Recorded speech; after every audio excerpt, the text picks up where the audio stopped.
आज हम चर्चा करेंगे सोलर साइकिल सौर चक्र के बारे में। ये सौर चक्र क्या होता है और ये सौर चक्र कैसे हमारे पृथ्वी को, मनुष्य जाति को प्रभावित करता है।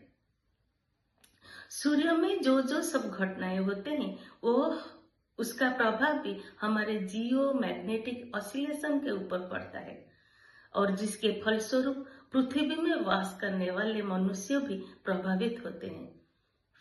वो कैसे होते हैं ना, सूर्य का एक निजस्व मैग्नेटिक फील्ड होता है और उस मैग्नेटिक फील्ड का परिवर्तन हर 10 से 11 साल में होता है।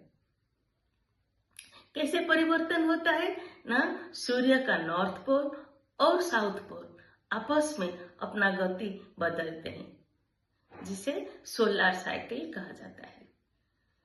इस सोलर साइकिल सूर्य का आउटर लेयर को प्रभावित करता है।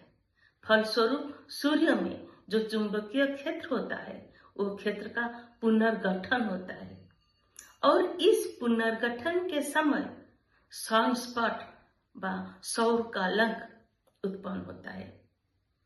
जिस साइकिल में ज्यादा से ज्यादा सौर कलंक उत्पन्न होता है, इस साइकिल को हम सोलर मैक्सिमा कहते हैं और जिस साइकिल में सोलर स्पर्श कम उत्पन्न होता है उस फेज को हम सोलर मिनिमा कहते हैं।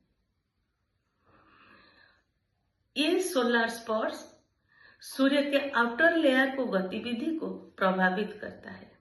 जब सोलर स्पॉट सूर्य के आउटर लेयर में होता है वो काला दिखता है क्योंकि उस स्थान में स्ट्रॉन्ग मैग्नेटिक फोर्स होता है, जिसके कारण वह क्षेत्र अत्यधिक ठंड होता है। फलस्वरूप सूर्य के आउटर लेयर में सन का जो तेज होता है, उत्ताप होता है, वो पहुंच नहीं पाता है। उसके फलस्वरूप सूर्य के अंदर जो मैग्नेटिक फोर्स का, मैग्नेटिक फील्ड का परिवर्तन होता है, उसके फलस्वरूप क्या होता है ना, वो जो सनस्पॉट होता है वो सब ब्लास्ट करता है, जिससे हम सोलर फ्लेयर कहते हैं। और इसका स्पीड इतना तेज होता है कि वो पार्टिकल्स हमारे रेडियो वेव को भी प्रभावित करता है। और जब solar flare coronal mass ejection के साथ होता है, कोरोनल मास इजेक्शन क्या है ना, वो सूर्य से आता हुआ जो विकिरण है वो पार्टिकल के साथ मिलकर एक बड़ा बबल, फुटका बबल जैसा बनता है।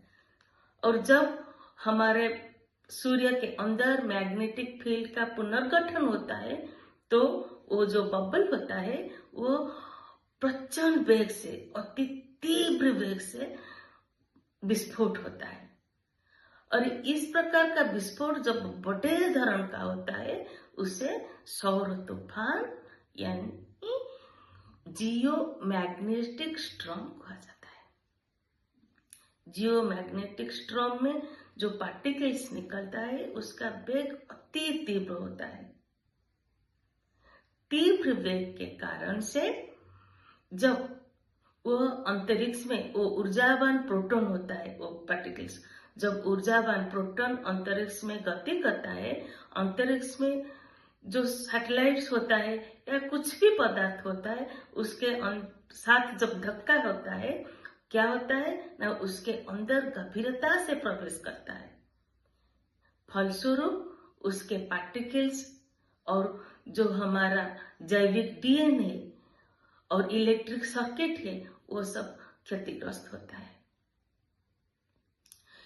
सौर विकिरण के कारण हमारे एटमॉस्फेरिक प्रेशर भी, एटमॉस्फेरिक टेम्परेचर भी बढ़ जाता है, जिसके फलस्वरूप जलवायु एवं पानीपाग में परिवर्तन होता है। हमारा कॉस्मिक रे भी प्रभावित होता है और सौर से आता हुआ जो विकिरण वो पृथ्वी पृष्ठ में नेगेटिव आयोनाइजेशन क्रिएट करता है और नेगेटिव आयोनाइजेशन के कारण मनुष्य में असंतोष, उत्तेजना आदि दिखाई देता है और देश देश में गृह युद्ध आदि का होने का संभावना भी बढ़ जाता है और पृथ्वी पृष्ठ में बीमारियां, महामारी जैसे विपद आ जाता है।